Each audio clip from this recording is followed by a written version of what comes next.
క్రితం నుంచి కూడా ఇప్పటి వరకు కూడా రైతులు కానీ అందరూ ఇబ్బంది పడుతున్నారు. ఎక్కడెక్కడ నీళ్ళు లేవు.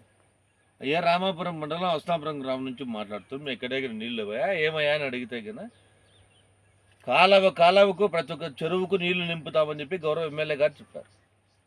ఎక్కడ అస్నాపురం చెరువులో ఎక్కడెక్కడ నీళ్ళు చుక్కలేదయా? నీళ్ళు తోలుకుంటాను, మామిడి తోటలకు నీళ్ళు తోలుకుంటాను, ప్రతి ఒక్క పంటకు నీళ్ళు తోలుకుంటాను.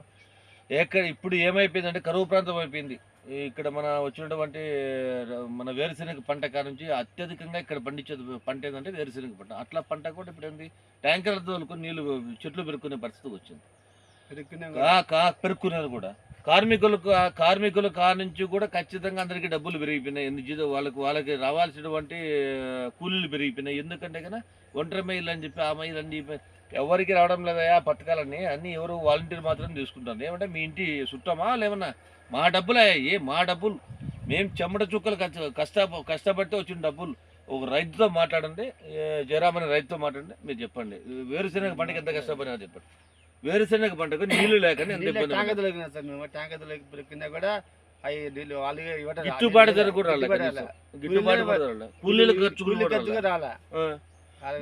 పేరుకు భూములు ఉన్నాయి కానీ మా దగ్గర అయితే ఏం న్యాయం లేదు. ఏ అధికారి కూడా మా దగ్గర రావడం లేదు. ఏమైనా మాట్లాడితే ఏం చేసుకుంటారు చేసుకోపండి నినాదంతో ఉన్నారు.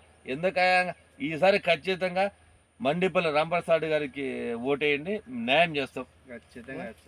ఖచ్చితంగా వేయండి. నినాదంతో ముందుకు పోవాలని చెప్పి సంకల్పంతో నేను బయటకు వచ్చాను. నేను కరుడుగట్టే వైసీపీ కార్యకర్తనప్ప నేను కూడా చెప్తున్నా ఏమంటే కానీ ఈసారి వద్దు, మనకు వద్దయా ఈ మోసాలు వద్దు, ఈ దగాలు వద్దు. ఖచ్చితంగా మండిపల్లి గారికి ఓటేస్తాం. ఆ నినాదంతో ముందుకు పోవాలని ధైర్యంతో ముందుకు వస్తారా. జై రాముడు, జై జై రాముడు, జై రాముడు.